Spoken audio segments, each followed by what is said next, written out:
Mpumalanga police have arrested 95 Libyan nationals at a suspected military training camp in Masoyi outside of White River. The arrest came after the Home Affairs Department raised some concerns about a group of foreign nationals that may have misrepresented themselves when applying for visas to gain entry into the country. Now, it's alleged that the group came in the country to train as security personnel since April of this year. However, police say it looks like the group has, however, been doing military training. Police believe the men could have contravened some of the immigration regulations and that the operation involved immigration officers as well as other law enforcement agencies. And they say the place the men were held, according to SIRA, is actually designated for security training, but it's evidently seen as a military base, even though further verification is still yet to be determined. Let's now welcome Mr. Martin Ewi, who's the senior researcher at the Institute for Security Studies. Martin, a very good afternoon to you. Great having you with us as always. So, how do you think this was even possible for this type of operation at such a magnitude to run on for months, if the reports that we are getting are actually correct, without anybody actually raising the alarm? Thank you. Good afternoon. Indeed, those are critical questions that we are asking. This is so huge that it could have been going on since April without the police or law enforcement agencies detecting it. So it's very concerning.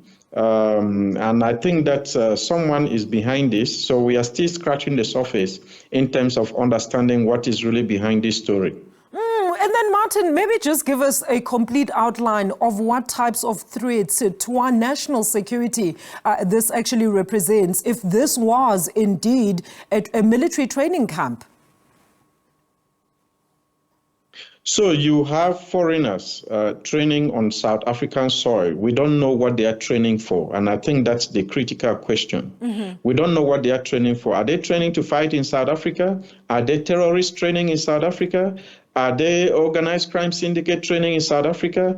Are they warriors, warlords training in South Africa to fight South Africa? So these are questions that we really need to understand. And when you are sending someone into the country, or when Home Affairs is allowing someone to come into the country, they need to do this background check to make sure that the country is secure, because that's the first line of security, the first line of defense for South Africa. So when we miss things at the borders, and when we don't get the right reason why people are coming into this country, we expose millions of South Africa to the danger of these individuals. And we already know that these individuals, while conducting this training, were committing petty crimes in the street. Very interesting indeed, Martin. Back to your earlier point there, this issue of the issuance of visas as well as Home Affairs is also a topic on its own, considering that the department in itself is currently mired in various scandals involving some of its officials. So a drug lab also worth millions right next to where this military camp, or not far from it, was just discovered last week, and it is suspectedly run also by illegal foreign nationals, not just from Africa this time, but from other parts of the world. Indeed, these are the questions that we are asking, that all of these things being discovered in the same, almost the same place, one could say. And again, it concerns foreigners. And we know that there are always South Africans behind some of these foreigner problems. So what we need to do, I think now, is that law enforcement agencies need to thoroughly investigate this issue to see how these people got these visas. Why didn't they declare exactly what they were coming to do in South Africa? Who was behind them? Who actually, because there must be a host in South Africa to facilitate the issuance of the visa. So Home Affairs must have been acting on the legitimate application of South Africans who are here, legitimate entities in South Africa that backed the issuance of these visas, which were issued to these individuals. We need to understand who these individuals are. We are told that they are associated with a security company. Which is this security company? What does this security company do? What is the history of this security company? Because this is not the first time that we are seeing foreigners training in South Africa. You will remember that in the 90s, there were Al-Qaeda militants that were given training grounds in South Africa. So we don't want this to happen again. We don't want foreigners that we don't know to come and conduct foreign training or training, military training, especially for that matter, that we don't know where they are taking this military training to. This training could actually end up hurting South Africans if these individuals were terrorists and they carry out terrorist attacks in this country. This could be really, really damaging to the country. Absolutely, Martin. I think you and I have had a conversation around then what should be the particular role as well as oversight then for the state security agency, because if they cannot detect such things and threats that are, of course, threatening the country's security, then why do they still exist? Yeah, I don't think that such an issue of this magnitude can go on for several months without being dictated by law enforcement agency. I think that the way people behind this, if we get deep into the matter, we'll realize that the way people behind this, people knew about it. Maybe they didn't know how deep this was, but the way law enforcement agency, I believe, who could have been involved.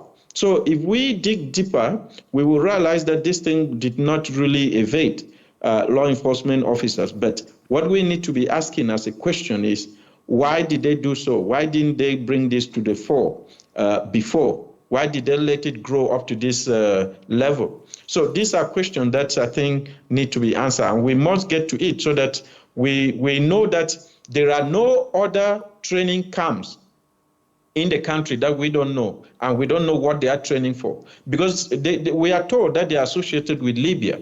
And we know that Libya, for more than a decade now, has been embroiled in a conflict that has no end.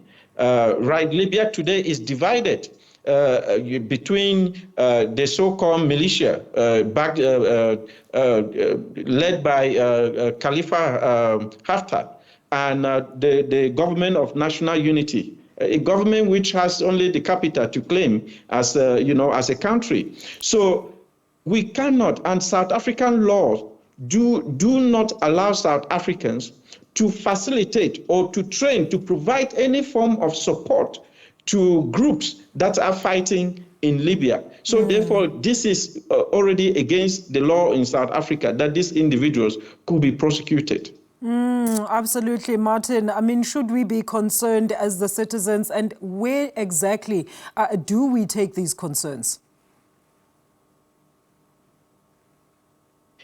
I think we just really need to investigate, understand, especially why do these individuals come here? How do they come here? Who are those behind them? What kind of law can we put in place to regulate this kind of activities in the past? Even taking that they were coming for security training, as they claim, are they allowed? Because they will take this security training back to Libya, which is in conflict. Does the South African law allow them to do that? Right? So these are questions that we need to ask and answer them, because if we don't, this thing might be going on around the country in so many places that we don't know, and the end of it could come back to haunt South Africa. So indeed, we need a thorough investigation. We need the government to get to the bottom line of this so that we can prevent similar incidents from occurring.